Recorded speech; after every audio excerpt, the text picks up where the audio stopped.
Mark decided to explore a new route through the glaciers and mountains of Alaska, a path he'd never traveled before. A friend who had visited years earlier had described its beauty, convincing Mark to see it for himself.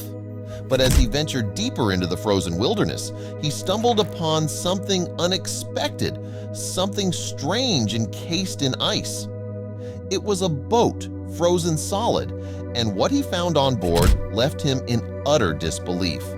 Entering the helm, Mark couldn't control his shock and let out a scream. He had set out on this adventure for a relaxing holiday, not knowing it would lead to a discovery like this.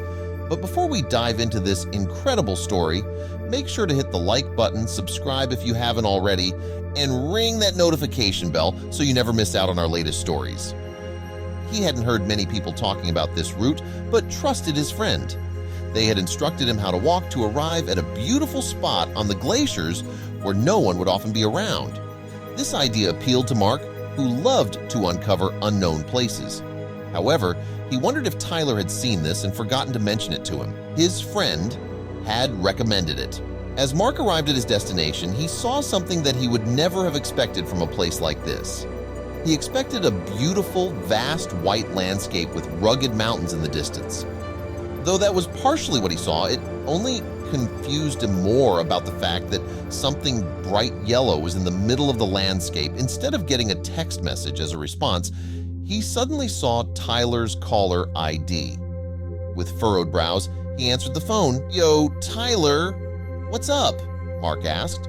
"Mark, what the fuck is that boat on the glacier? Did you Photoshop that in your picture or something?" Tyler asked. This confused Mark even more. Had Tyler truly not been joking? "What do you mean? I thought you sent me here to fuck with me. Are you saying that you didn't see this when you were here last year?" Mark suddenly felt anxious for Tyler's answer. If this hadn't been here last year, how did it suddenly appear out of nowhere? "Nah, man, that certainly wasn't there when I went there last year. Can you FaceTime me? I really want to believe you, but this all seems so improbable that I must see it with my own two eyes," Tyler said. And Mark nodded, forgetting that Tyler couldn't see the nod. Mark smiled at his friend's words. "You are here in spirit. If my phone reception allows it, I will keep FaceTiming when I enter. That way, if only partially, you are still there with me." He saw Tyler nod at this.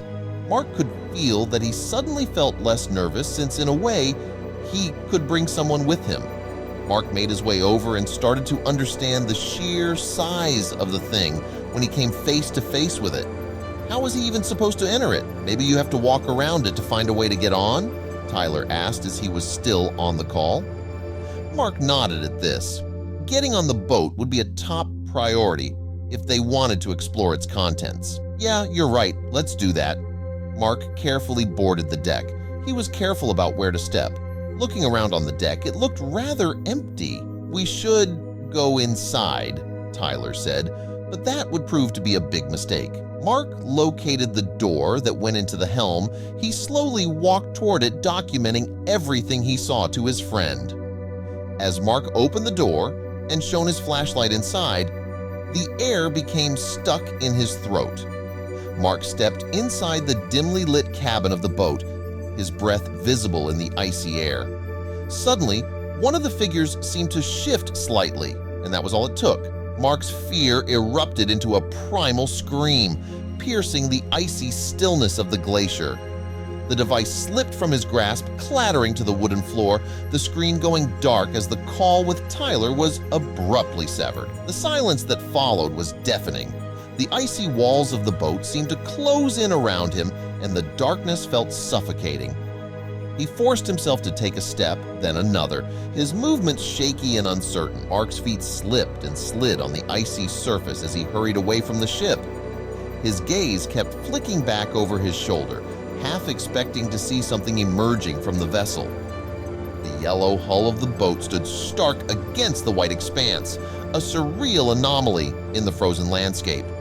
He quickened his pace, eager to put as much distance as possible between himself and the eerie ship.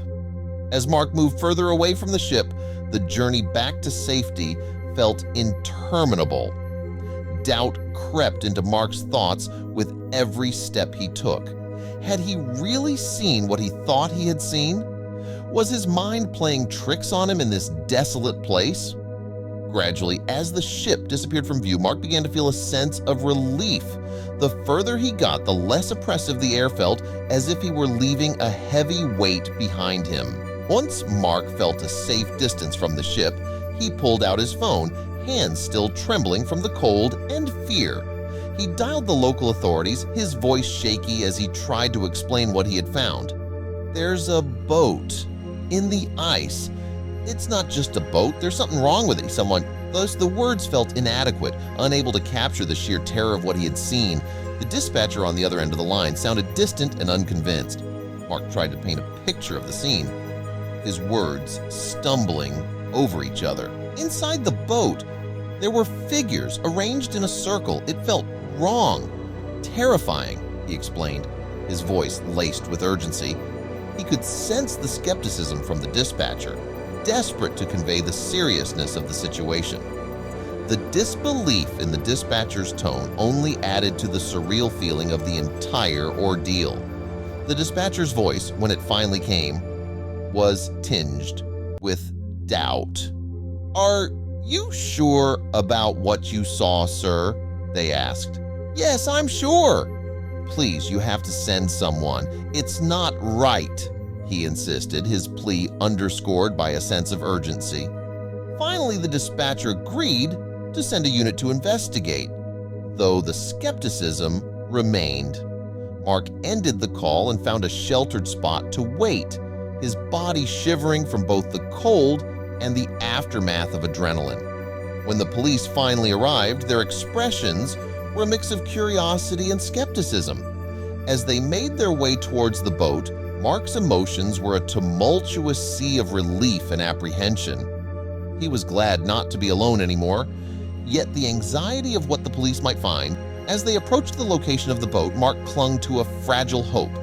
He hoped the police would see what he saw, that they would understand and validate his experience. Standing at the edge of the clearing, where the boat lay in wait, Mark took a deep breath, bracing himself for what was to come. With a nod to the officers, he led the way, the boat looming ahead like a specter from a forgotten tale. As they reached the site, the police officers' expressions shifted from skepticism to a more measured curiosity.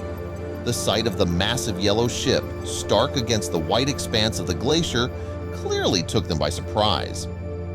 Walking back to the ship with the officers, Mark felt a resurgence of the anxiety he'd experienced earlier.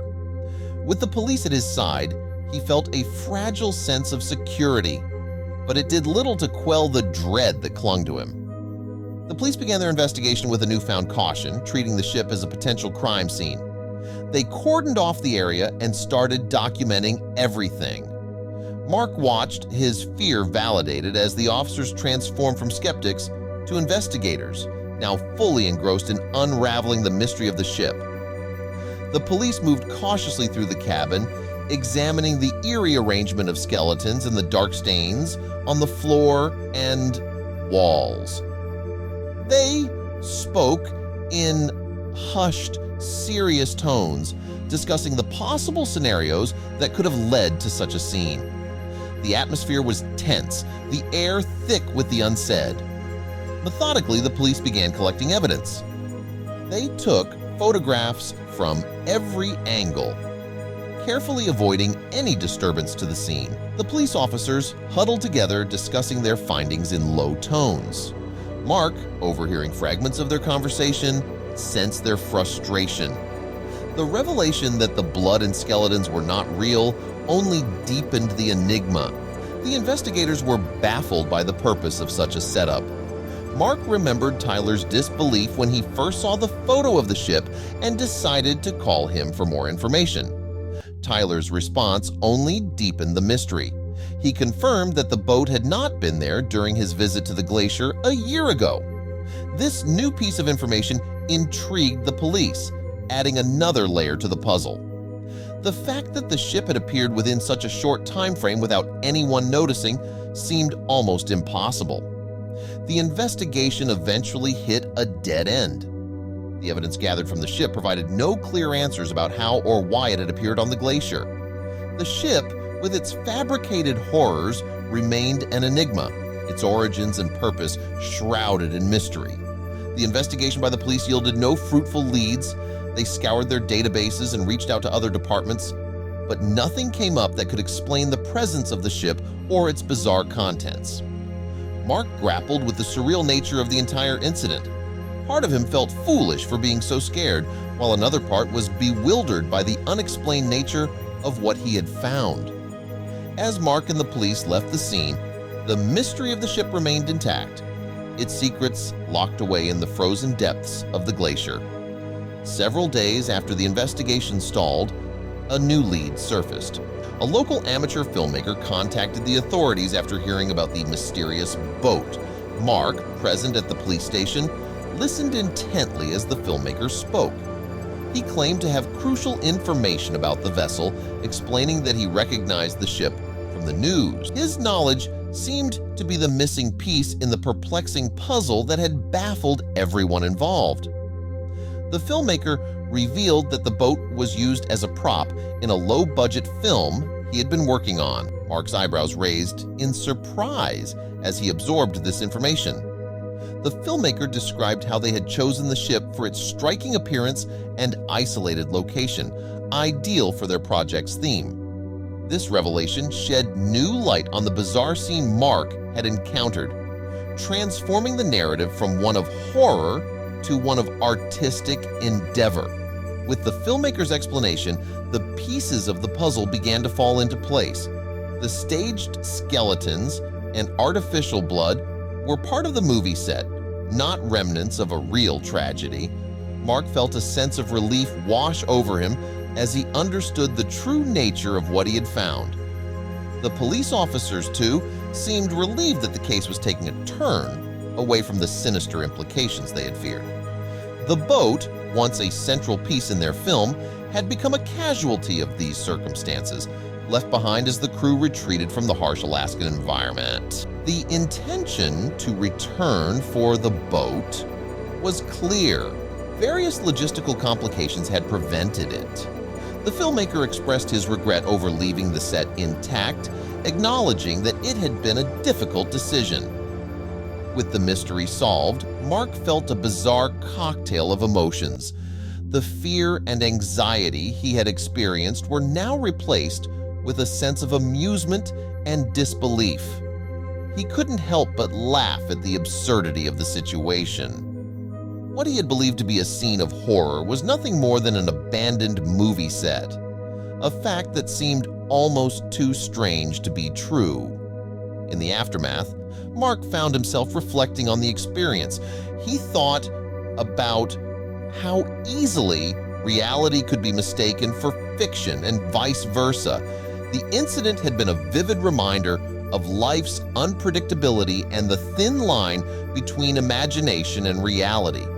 As he left the police station, Mark looked back one last time, his mind filled with thoughts about the strange and unexpected turns life could take.